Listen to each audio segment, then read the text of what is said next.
O'sha 5 minutda mikrovolnovkada tez tayyor bo'ladigan hamma quvvatgan mashhur pirogni men ham qilib ko'rdim.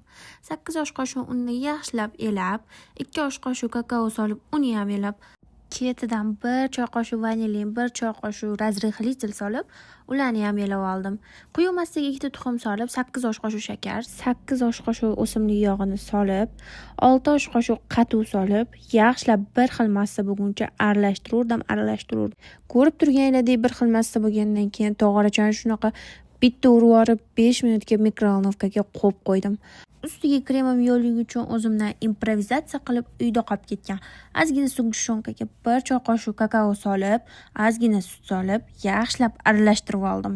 Keyin bo'lsa mikrovolnovkaga 2 minutga sut isiguncha qo'yib qo'ydim.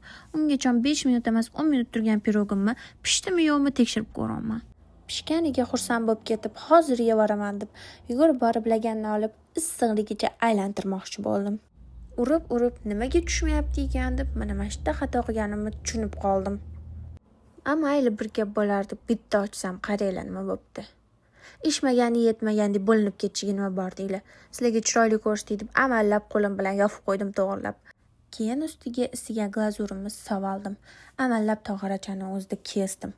Ishmagani bo'linib ketganiga xafa bo'lib o'tirgandim, lekin mazasi va pishi zo'r chiqar ekan. Qilib ko'rishinglarni maslahat beraman.